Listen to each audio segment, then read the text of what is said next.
Jadi Pak, Jangan Pak lah, oh, Abang Kak, lah. Abang. Kak aja. Ya, boleh Kak. Jadi Kak, kan kami ada tugas sosiologi yaitu mengenai wawancara suatu komunitas. Jadi di sini mungkin mau nanya-nanya santai aja seputar kesehariannya gimana, mungkin terus perkembangan komunitasnya gimana. Oke. Oke, jadi pertama kita mau jelasin dulu, kita dari komunitas Reptil X Batam. Kita berdiri dari tahun 2015. Kita komunitas pertama bergerak di hobi. Awalnya kita bergerak di hobi. Jadi kita mengumpulkan beberapa orang yang hobinya sama di dunia reptil untuk bergabung di satu komunitas dengan harapan kita bisa sharing bareng, silaturahmi bareng di komunitas. Terus yang kedua, seiring berjalannya waktu, RAB ini udah berjalan ke 9 tahun. Februari ini pas 9 tahun. Jadi komunitas kita itu udah bergerak di sosial sekarang. Sosialnya itu dari komunitas kita itu lebih ke pemerhati si ular. Kita bukan hanya sekedar untuk hobi lagi sekarang. Kita lebih ke pemerhati reptil lah, khususnya semua reptil. Terus kedua, kita banyak sosial di luar. Contohnya kayak misalkan ada konflik ular yang masuk ke lingkungan rumah warga, itu biasanya kita bantu rescue gitu. Terus kalau itu biasanya kalau abang rescue gitu, nanti ularnya itu di kemana bang? Oke, jadi kita di komunitas kan punya base camp nih. Kita punya base camp, tempat untuk shelternya para reptil lah. Biasanya ular-ular yang biasa kita rescue itu nanti kita taruh di base camp kita dulu. Setelah beberapa hari dilihat perkembangannya aman, itu akan kita rilis kembali ke hutan biasanya gitu. Untuk kasus yang selama ini sih yang kebanyakan masuk ke lingkungan warga itu ular piton. Piton. Dan ada beberapa jenis ular yang berbisa tinggi juga. Nah, jadi kalau misalnya teman-teman ada kasus kemasukan ular, alangkah baiknya menghubungi kami dulu. Jangan dibunuh ularnya. Gitu. Berarti kalau di base campnya sendiri ini total reptil ada kayak Ada berapa? Berapa ekor? kayak ular apa ada macam-macam? Macam-macam. Kalau kita di Reptil Lake Batam tuh menyakup semua jenis reptil. Jadi ada yang reptil itu ada yang reptil berkaki, ada yang nggak berkaki. Jadi kalau reptil berkakinya tuh kayak misalnya iguana atau jenis kadal-kadalan, biawak. Kalau yang nggak berkaki paling jenis ular. Kalau kita jenisnya sih lebih banyak ke jenis piton. Dan ada beberapa juga kita punya koleksi ular-ular yang berbisa tinggi gitu. Berarti kayak kobra gitu ada ya? Ada kita, king cobra juga kita ada. Jadi tujuan kita kenapa kita melihara ular berbisa tinggi sebenarnya buat edukasi ke masyarakat. Maksudnya nih ular berbahaya loh, jangan sampai dipegang. Resikonya apa? Itu kita edukasi biasanya. Ini kalau sepengalaman ini pernah nggak ada yang agak memberontak hewannya gitu? Sepengalaman ini, kalau ularnya memberontak sih paling di fasenya dia birahi, mau masuk musim kawin. Itu biasanya dia agak sedikit karakternya berubah jadi galak. Tapi itu nggak jadi pikiran kami sih, karena kami di komunitas juga udah banyak ini pasangannya kan. Jadi kalau misalnya ular ini birahi pengen kawin ya kita kasihkan pasangannya. Berarti kalau di komunitas abang ini rame ya anggotanya? Kalau anggota sekarang yang aktif itu kurang lebih 25, tapi total keseluruhannya ada sekitar 30-an. 38 kalau nggak salah. Rame. Kalau untuk perawatnya gitu bang? Merawat ya? Apa gitu challenge? Ada tipsnya ya untuk merawat. Yang pertama sih kalau untuk merawat itu ular-ular ini yang paling utama itu kebersihan. Kebersihan itu paling utama. Meskipun ini ular, tapi tetap kebersihannya paling utama. Karena gimana pun juga mereka hewan peliharaan kan. Beda sama hewan liar. Terus kedua, pakannya kita terjamin. Dan kalau ular-ular ini kan makannya tikus putih ya. Tikus putih itu kan tikus peliharaan. Jadi tikusnya juga tikus-tikus steril gitu. Jadi bukan tikus yang punya virus atau yang apalah gitu. Beda. Jadi aman lah ya? Aman. Ini ular yang ini Nah, kalau ini namanya jenisnya ular ball python. Ball python ini dari Afrika. Nah, ini udah hasil kembangbiakan orang-orang di Indonesia lah. Ini kita adopsi, kita beli dari luar. Dan udah banyak yang kita kembangin juga di Batam, khusus ular ini. Nah, kalau untuk ya ini dari kecil. Kalau untuk jenis ular ini nih, ular paling friendly lah untuk kita pegang. Kalau untuk ngebuat ngejinain gini harus emang dari kecil ya? Iya, dari bayi benar-benar. Jadi dari mulai telur, dia mulai keluar dari telurnya itu udah kita pegang. Tapi sejatinya ular ini kebanyakan karakternya memang friendly, jarang banget ada yang galak. Kalau untuk jenis ular ini. Terus kalau di komunitas abang mungkin ada nggak nge-breed gitu? Ada, Bang Biakin. ada. Ini ada, ini yang kecil-kecil nih hasil ternakan kita semua nih. Nih yang kecil-kecil. Ini berbisa ya, Bang? Enggak, kita nggak ada yang berbisa di sini. Iya. Yang bawah sama juga nggak berbisa. Nih yang bawah ini jenisnya piton. Ular sawah kalau orang yang Ini gede sih. ya ini bisa gede banget. Dan kita punya di Batam ular peliharaan terbesar di Batam ada. Itu panjangnya 7 meter, beratnya bisa 100 kilo lebih. Ya, 100 kilo. 100 kilo. Dan dia kalau makan itu ngabisin ayam boiler itu bisa sampai 15 ekor. Itu makannya kayak sering setiap hari atau Enggak, jadi kalau ular itu makannya 1 bulan sekali. Kalau jenis kadal-kadalan itu beda-beda. Ada yang makan tiap hari, ada yang makan 3 sampai seminggu sekali ada. Khusus ular, kalau dia dewasa, udah dewasa gini nih sebulan sekali. Tapi kalau kayak yang kecil-kecil ini, dia butuh asupan lebih, jadi dia paling makannya itu sekitar 5 hari sekali. Tapi kalau yang kecil-kecil gini masih makan tikus. Iya, masih makan tikus. Ini juga bisa makan tikus. Jadi tikusnya tuh ada terbagi lagi tuh, ada 3 jenis tikus. Tikus mencit tuh tikus paling kecil. Terus tikus ASF itu African Sofur, itu tikus yang menengah. Yang ketiga tikus rat itu yang paling besar. Yang kecil. Nah, kalau ini udah masuk yang ukuran sedang. Terus mau nanya apa lagi nih? Ini nih. Itu yang di sana loh, tarantula ya? Ah, di sini. Yuk kita pindah ke sini. Nah, ini tarantula. Nah, tarantula ini dia bukan masuknya di jenisnya ini ya reptil ya. Dia lebih ke insek. Insek itu serangga. Ini masuk keluarga serangga. Berarti di basecamp itu selain reptil ada kayak gini juga? Ada juga kayak gini. Ada juga kita main di amfibi juga ada. Amfibi itu ya kayak kodok hias. Kodok itu juga ada kodok-kodok beracun gitu ya? Ada juga. Dan Berarti kita di basecamp abang ada juga? ada juga, cuman kita nggak dibawa ke sini. Ini kalau ngerawat misalnya mau bersihin kandangnya ini gimana Bang? Kan ini beracun kan? Dia berbisa, cuman karena ini udah kita pelihara dari kecil banget, dia udah nggak galak lagi, nggak nyerang orang. Kalau bersihin kandang ya paling kita pungutin bekas makannya, karena dia makannya ini jangkrik. Jangkrik 1 ekor itu 1 bulan sekali pun cukup. Nah ini perawatan yang nggak terlalu ribet lah, tarantula. Berarti semua hewan yang kayak gini meskipun berbisa juga bisa jinak ya? Bisa.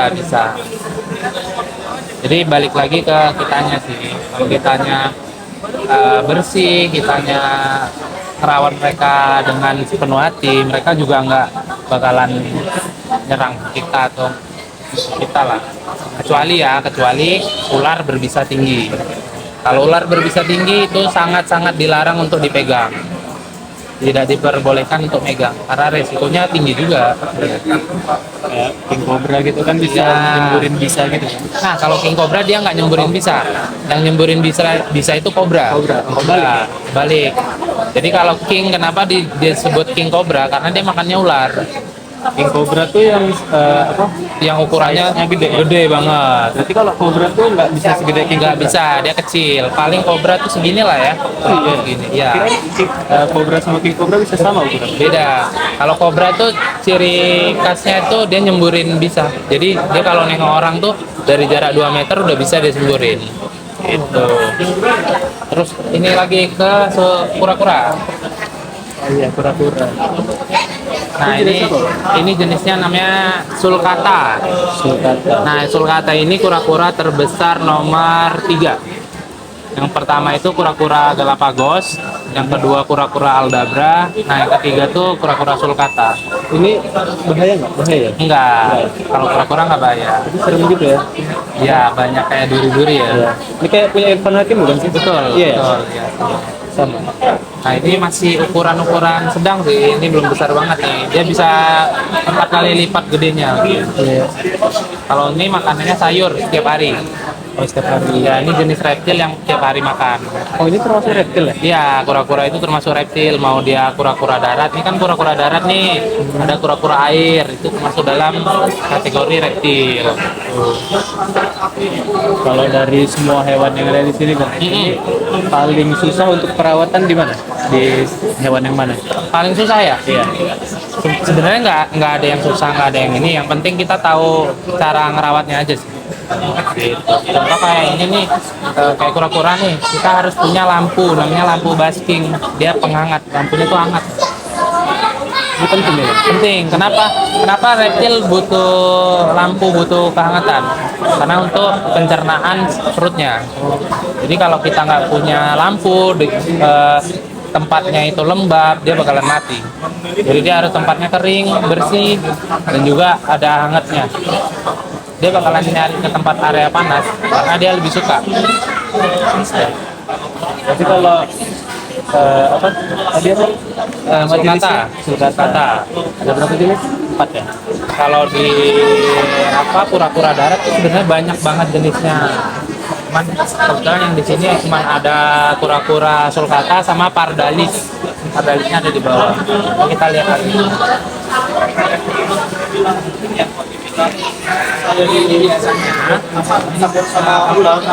Tahu lah namanya ular sawah. Iya. Nah ini jenis ular sawah yang sudah dikembangbiakkan hingga warnanya bisa berubah. Bagus ya, kuning gini. Ya, ini jenisnya albino. Albino, ya albino. Berarti jadi kalau di ular itu albinonya itu bukan warna putih. Jadi albinonya di reptil itu kebanyakan warnanya kuning. Itu jenis albinonya. Dia beda sama jenis ini, ball python, meskipun mereka masuk dalam kategori keluarga piton. Ini keluarga piton, ini keluarga piton, tapi beda jenis. Coraknya bagus ya. Bagus. Dan untuk jenis ini, ular sawah ini, untuk corak warna itu banyak banget dan penyebutannya itu beda-beda. Ada yang namanya lavender, ada yang namanya motley, ada banyak deh. Namanya tuh banyak banget. Ini lagi ganti kulit ya? Iya, ini lagi ganti kulit. Betul. Kalau ular proses ganti kulitnya itu butuh dibantu atau emang alami dari Alami. ular? Jadi dia ular misalnya tanggal 1 dia makan, nanti tanggal 15 dia ganti kulit. Gitu. Apa? Nanti habis dia ganti kulit, itu nanti makannya di tanggal 1 lagi. Jadi nggak langsung instan makan. Ada juga yang ular yang habis makan tanggal 1, nanti tanggal 1 bulan depan dia makan lagi, ada. Terus nih yang kura-kura pardalis nih. Ini tadi. Ya, yang kecil, pardalis. Ini masih kecil nih, tapi harganya mahal. Oh iya, mahal ya? Ya mahal banget. Rata-rata sih ular-ular kita yang kita ada di sini harganya lumayan mahal semua ini. Jadi Tidak semua. tapi kalau enggak jinak semua. Nah kalau ular-ular kebetulan kalau untuk peliharaan ya jadi hobi itu harganya kebanyakan nggak murah sih. Meskipun mereka cuma ular ya, tapi harganya harga. Berarti ini harga kisaran berapa? Ini kisaran 2 jutaan. Ada yang lebih mahal di depan itu 5 jutaan. Itu harga tergantung size atau corak atau gimana? Corak, corak sama warna. Karena penyebutannya beda. Ini butter, ini pastel. Dia penyebutannya beda-beda. Setiap warna, setiap corak beda, penyebutannya beda. Coraknya semakin unik semakin mahal juga ya? Semakin mahal, tapi dilihat juga dari keturunannya. Kita kan bisa nengok nih, kayak ini dikawinin sama ini, nanti anaknya jadinya apa? Itu anaknya nanti penyebutannya beda lagi. Bisa kawin? Bisa, mereka masih satu genetik. Ya, piton. Masih sama-sama ball python. Nah, ini ada lagi yang unik, satu lagi. Nih. Ini namanya dipong atau orang-orang sebutnya ular gendang. Kalau nasionalnya namanya dipong. Nah, dipong ini ular piton tanah yang ada di Asia Tenggara. Jadi ini di luar negeri nggak ada. Kalau di luar negeri ular tanahnya namanya ball python ini. Kalau di Indonesia ular tanahnya ini namanya dipong. Dia masuk keluarga piton juga. Kalau diam gini ngapain? Dia memang kayak gini. Karakter dia memang diem. Introvert. Ini juga anakan piton nih. Ini anakan piton. Jadi seru juga ya ngerawat apa ular. Seru. Nah, ini beda. Ini molu, yang ini piton. Beda jenis dia. Kalau orang awam ngelihatnya ini sama. Ini sama yang di depan kuning tadi ngelihatnya kayak sama. Padahal dia beda jenis. Kirain tadi itu sama. Beda. Kalau ini namanya molurus. Jadi dia beda jenis sama keluarga ular sawah. Tapi untuk gedenya sama. Ukuran besarnya sama. Nah, ini albinonya. Iya. Lagi mau ditanya?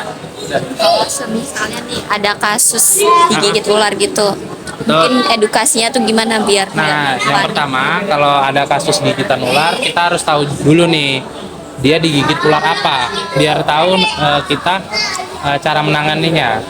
Misal contoh kalau dia digigit ular piton, dia nggak harus pergi ke rumah sakit untuk anti bisa, karena piton nggak punya bisa. Lebih ke perawatan luka sih, karena dia pasti gigit pasti luka. Terus kedua, kalau digigit ular berbisa, itu ada namanya imobilisasi. Imobilisasi itu adalah mengurangi pergerakan pada area yang dia gigit. Contoh misalnya kayak ada kasus kegigit ular di tangan. Dia nanti kita kasih apa namanya itu biar dia nggak diikat gini kayak orang patah tulang gitu ya, di kayu itu kurangi pergerakan, karena ular berbisa ini bisanya ini dia menyerang sel sel darah putih. Jadi dia menyerang sel darah putih, terus menyerang juga otot. Jadi kalau orang yang kegigit ular berbisa, kalau dia semakin banyak aktivitas pergerakan badan, makin cepat buat menyebar. Jadi caranya tuh imobilisasi namanya, mengurangi pergerakan. Tapi tetap pertolongan terakhirnya harus ke rumah sakit gitu. Nah, kalau untuk anti bisanya itu namanya sabu. Ya, namanya sabu. Tahu nggak sabu artinya apa? Sabu itu artinya serum anti bisa ular. Ya, itu namanya sabu. Itu yang penanganan paling efektif pakai sabu. Tapi kita harus tahu juga ini jenis yang gigit ular apa, karena setiap sabu itu beda-beda untuk kegunaannya. Contoh misalnya ada ular yang nyerang sel saraf, ada bisanya juga yang nyerang sel otot. Jadi banyak macam bisanya. Jadi itu anti bisa ularnya juga beda-beda. Tetap pertolongannya harus ke rumah sakit. Ada lagi yang mau ditanya? Kalau ular itu bisa stres nggak kak? Ular bisa stres? Ya Bisa. kayak mumet gitu. Bisa. Jadi biasanya ular stres itu kalau ular liar yang kita tangkap. Biasanya dia stres, kayak dia misalnya nabrak kandang atau dia pokoknya nggak nyaman lah di kandang, itu biasa stres. Si bang ular yang rescue terus lepas gitu. Rescue lepas, kalau kita nggak pernah. Kebetulan kalau ular-ular hasil rescue itu kita taruh tempatnya yang benar-benar safety. Karena bagaimanapun juga ular ini kan bukan hewan pada umumnya ya, kan dia berbahaya ya. Kita kan anggapnya ular ini semua berbahaya. Jadi ya kita harus punya safety yang bagus. Jangan sampai ular yang kita rescue malah lepas, malah jadi nambah pekerjaan kita. Ada lagi nggak? Udah gitu aja. Mungkin terima kasih ya bang. Mungkin segini aja yang kami wawancara. Mungkin untuk selanjutnya kami izin mau videoin. Boleh silakan kalau mau videoin. Oke. Boleh, sama-sama. Terima kasih.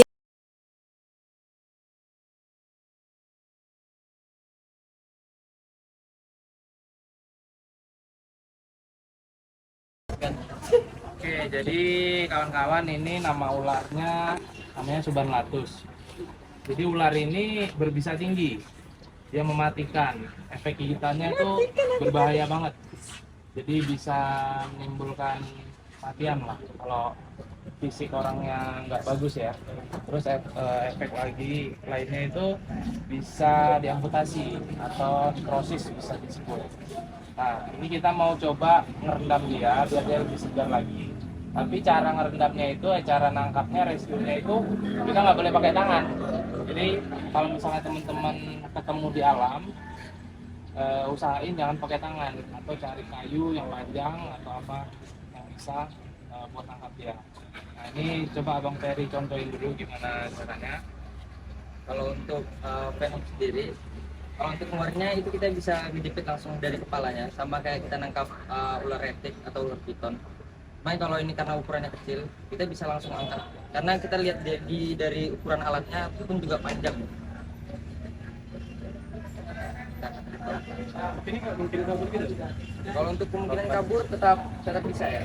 Jadi makanya harus pelan dan dia hadir.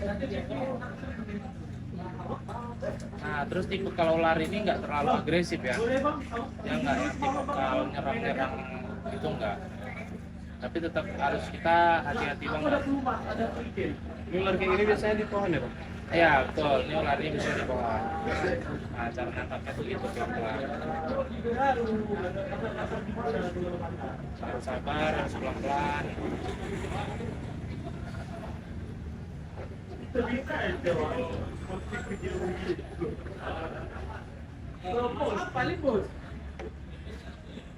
Coba taruh lagi Pak, biar dipraktikin Pak. Coba. Nah taruh semua Pak. Mana aja Bang?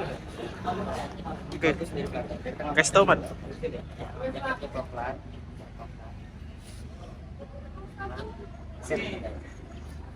Ini taruh aja.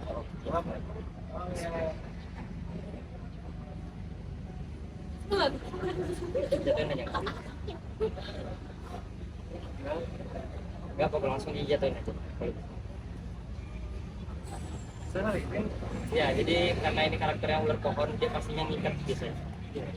Nah, salah satu cara ngatasinnya kita bisa tutup halangin jalan dia kayak gini. Jadi supaya dia turun ke bawah. Ini tinggal ditarik aja kan? Tarik aja. Jadi tujuannya dari apa? Biar dia nggak dehidrasi, terus kedua biar dia minum aja sih. Sama paling badannya biar lembab aja. Karena ular kayak gini tuh dia nggak bisa kering banget badannya. Jadi harus sering kalau kita pelihara biasanya kita semprot dan atur kelembapan badan dia lah. Size-nya emang segini, Bang? Size-nya bisa besar, tapi besar dikit aja, dia nggak bisa besar banget. Review dulu lah ini ular apa. Oh iya, ini Ini namanya ular waggler. Ular atau bandotan candi. Asalnya ini ada di Kepulauan Riau juga, ada di Sumatera, ada di Jawa juga. Nah ini yang jenis betinanya, cuman ini belum terlalu besar. Betinanya masih ukuran sedang. Oke coba kita taruh sini. Taruh dulu. Sini ya.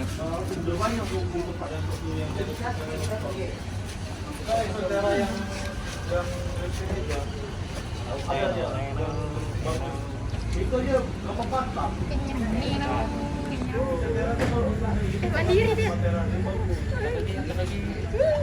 Apa?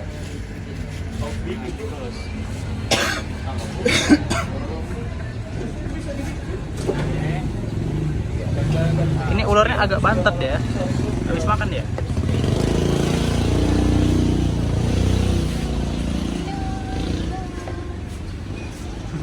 Gimana ngelepas ini?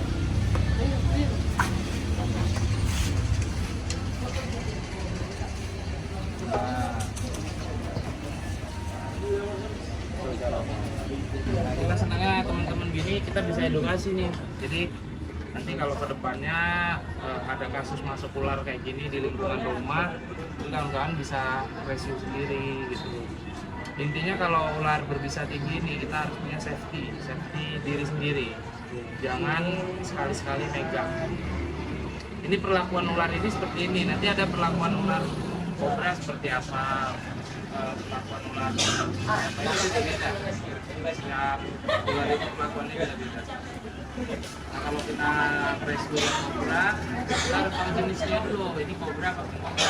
Kalau kobra dia nyembur, kan bisa jaraknya 2 meter ke mata. Jadi kalau teman-teman ada kasus masuk ular kobra di rumah, ada pengaman mata dulu, minimal kacamata. Nah, kacamata, habis itu kita sampelnya nggak ada ularnya, jadi agak usah pakai materinya aja. Paling habis itu ya kita ngambil sapu atau apa, terus kita arahin ke satu tempat karung atau apa, ya, biar dia bisa masuk kan. Kalau udah masuk tinggal terus tetap hati-hati. Rescue ular. Iya. Terserah.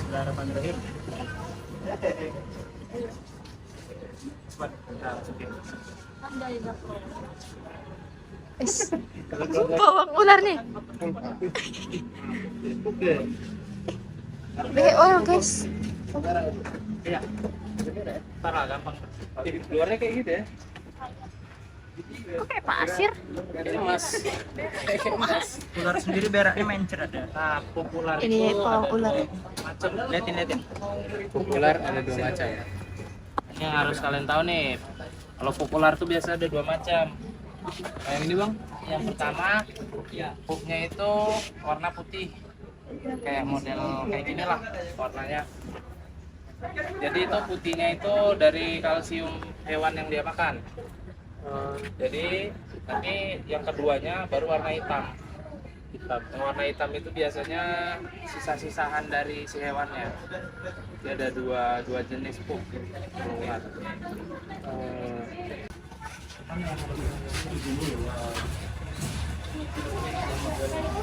Ini telur ular guys. Aman. Yang bertandakan plus ini berarti dia positif. Itu di atas. Oh, itu di atas. Nah, jadi telur ular itu tidak boleh dibolak-balik. Bisa dia keluarnya kayak gitu juga posisinya. Nggak bisa dibolak-balik ya. Berarti yang kuning di situ tadi Bang? Ah itu hasil yang ini yang udah busuk. Oh, Tapi kok ini lebih kecil bang size-nya? Iya dia masih udah. Nah, ini telur yang nggak jadi. Ini Kalau kalau kalian coba mau, ngerasain nyentuh telurnya, kayak gitu. jadi telur ular ini dia nggak kayak telur ayam. Kalau telur ayam diginiin kan keras. karet ya. Nah, ini kayak karet, tapi dia lebih kuat. Kalau telur ayam dijatuhin pecah, kalau ini enggak. Loh, bisa digoreng Bang? Lebih kuat. Anaknya kasihan. Udah mati. Nah, ini telur yang nggak jadi. Nah, Ini kalau udah telur- dipastiin jadi ya, Pak? belum tentu, tergantung juga suhunya. Dia busuk, cuman nggak mau ya. Kelembapannya. Belum pernah lihat telur ular kan? Yang busuk dia apa? Buang biasanya. Kalau mau digoreng, buang apa? Goreng aja. Direbus bisa Mas. Pakai mie enak. Ya, jadi dikasihin belum? Udah Bang. Netasnya. Oke. Jadi kalau telur ular itu netesnya kurang lebih 90 hari. Biasanya bisa lebih. Pesannya 100 hari. telur itu bang sama nggak kayak telur ayam ada kuningnya? Bedanya Beda. beda. Jadi telur ular itu nggak ada kuningnya kayak ini ya, kayak telur ayam. Telur Dia lebih, unggas. ya telur unggas lah. Beda dia. Dia lebih ke pertama kayak polos, tapi ada urat-uratnya. Dia lama-lama baru dia ngebentuk ular lama-lama. Ini nanti kurang lebih 90 harian lagi kalau dia bagus. Ngecek itu ngeceknya ini telur ini hidup atau enggaknya dari terawangnya pakai Center. sensor gitu. Nah nanti di situ tembus karena ada tembus. Nanti ada